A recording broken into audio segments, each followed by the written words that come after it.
안녕하세요. 교통사고 전문 보상가배상TV입니다. 이번 사고에서 눈에 띄는 점 어떤 게 있을까요? 결국은 뒷차가 다 책임져야 되는 명백하게 무과실이 나와야 되는 사고입니다.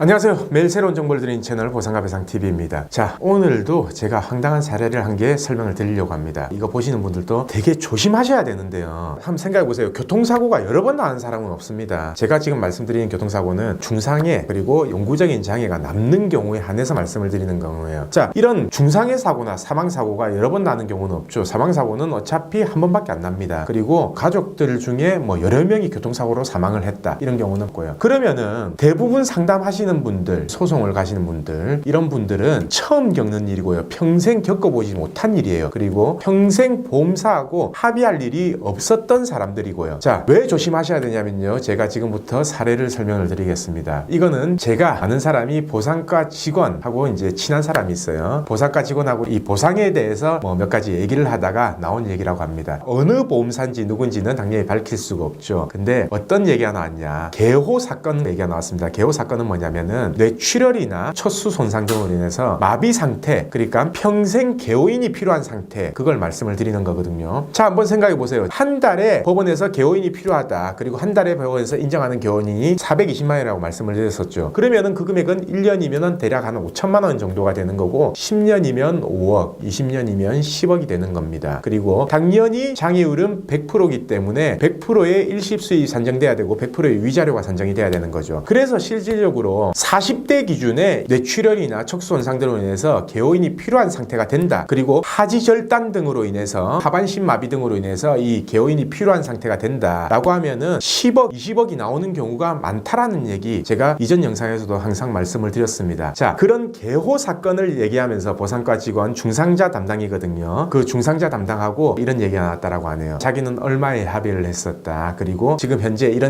사건들이 있다. 그리고 이거에 대해서는 어떻게 처리했냐라고 하면은 천차만별이랍니다. 자, 처음에 뭐부터 보험사 직원이 신경을 쓰고 판단을 하냐면요.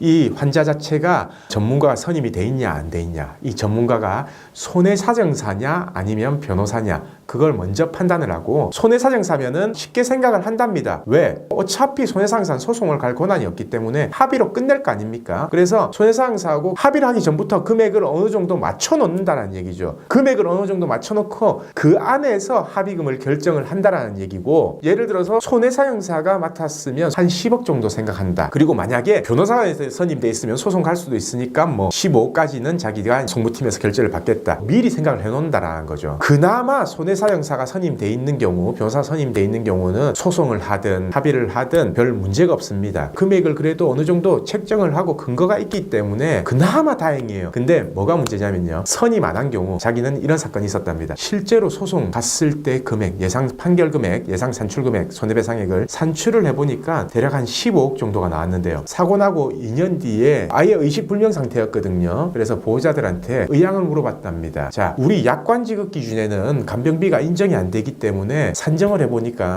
한 4억 정도밖에 안 나옵니다. 근데 입장 어떠세요? 얼마 정도 받으시면은 합의를 하시겠습니까? 라고 했는데 보호자들이요 6억 달라고 했대요. 그래서 이 담당자가 결국은 6억에 합의를 했답니다. 그래서 그 시간이 한 3년이 지났어요. 근데 그 사건을 저희가 계산해보니까 한 15억 정도가 나오는 거거든요. 제가 그 얘기를 전해 듣고 그러니까 보험사가 양아치라는 소리를 듣는다. 사실 한번 생각해보세요. 보험사 담당자 직원들도 자기 가족들이 다쳤어도 그렇게 합의를 했을 거냐 하는 거죠. 아, 그거는 인간적으로 너무한 거 아니냐. 그거 완전 쓰레기 아니냐. 저는 이렇게 비판을 했습니다. 그리고 저한테 그 얘기를 해준 사람도 보험사한테 아, 그건 너무한 거 아니냐 이렇게 말을 했대요. 근데 보험사 담당자 입에서 나온 얘기가 뭐냐면 나는 이 회사 직원이다. 나는 이 회사에서 월급 받아먹고 평생 일해야 되는 직원이기 때문에 어떻게 회사 이익에 대해서 생각을 안 할 수가 있냐 이렇게 얘기를 했다는 거죠. 자, 이 얘기를 들으면요 듣는 분들은 어떤 생각이 드세요? 실제로는 15억이 나오는데 피해자 보호자가 한심하다고 생각하세요? 아니면 미리 안 챙겨준 보험사가 괘씸하고 나쁜 놈들이라고 생각하시는 거예요? 그건 생각하는 사람마다 다를 수는 있습니다. 자, 피해자 가족분들이 너무 순진했던 거죠. 보험사가 아, 약관상 4억 나온다고 하니까 아, 6억 정도면 되지 않겠냐. 근데 앞으로 평생 간병인 비용 모질합니다. 그거 쓰고. 아니면은 어차피 가족 중에 한 명이 계속 붙어서 간병을 해야 되는데 예를 들어서 간병인 쓰고 본인이 나가서 돈을 벌 수도 있는 거잖아요. 근데 그 비용을 전부 다 박탈하게 되는 거잖아요. 자, 그래서 결국은 보험사를 상대로 할 때요 모르면 당한다는 소리가 지금 이런 경우 때문에 나오는 겁니다. 됩니다. 물론 보험사고 합의할 때요, 작은 금액 뭐 몇백만 원부터 1, 2천만 원까지 손해볼 수 있죠. 근데 이건 너무하잖아요. 10억이 차이가 나는데 모르는 사람들은요, 이렇게 손해를 보고 결국 3년이 지났어요. 그럼 손해배상 청구권 소멸시효도 지났습니다. 이제는 방법이 없어요. 물론 뭐 합의 취소라든지 이런 방법을 찾아보면 되겠지만 그게 될지 안 될지, 법원에서 인정할지 안 할지 여부는 결국 또 소송을 통해서 결정이 돼야 되는 거거든요. 그래서 이런 사태를 미연에 방지하기 위해서 제가 항상 누누이 피해자분들도 본인 스스로 공부를 하고 그리고 계산하는 방법을 알고 대략적으로 내가 얼마를 피해 보상을 받아야 된다, 미리미리 알아놓으셔야 된다라는 걸 제가 누누이 강조를 드리는 겁니다. 자, 사고는 내가 났어요. 내가 다쳤고 내가 피해를 본 겁니다. 내 권리 내가 안 찾으면요, 누구든 지켜주지 않습니다. 전문가 한 명 선임했다고 그 사람이 모든 걸 다 해주진 않아요. 바보같이 전문가한테 맡겨놓고 나는 가만히 있으면 된다, 그런 생각은 버리셔야 됩니다. 항상 나도 공부를 하고요, 나도 내 주장이 있으면 이 부분을 주장해달라, 꼭 나중에 보험사에 주장을 하고 받아달라, 아니면 판사님이 이렇게 판결을 하도록 꼭 주장을 해주세요. 변호사한테도 그렇게 요청을 하셔야 되고, 만약에 손해배상차 다른 전문가를 선임했다면 다른 전문가한테도 그렇게 얘기를 하셔야 된다라는 겁니다. 바보같이 그냥 가만히 있으면 절대 안 됩니다. 피해보는 결국 내 자신이기 때문에 그 피해를 안 보려면은 평소에 기본적으로 내하고 직결된 사고이기 때문에, 내가 다쳤기 때문에 미리미리 알아보고 꼭 공부를 하시기를 추천을 드립니다. 제 영상뿐만 아니라 다른 영상도 참고하시고 다른 여러 가지 기사라든지 이런 부분들도 참고하셔가지고 보상받는데 도움 받으시길 바랍니다. 자, 그럼 오늘은 여기까지 하고요, 내일도 새로운 주제를 가지고 오겠습니다. 오늘 방송 끝까지 봐주신 구독자분들 감사드립니다.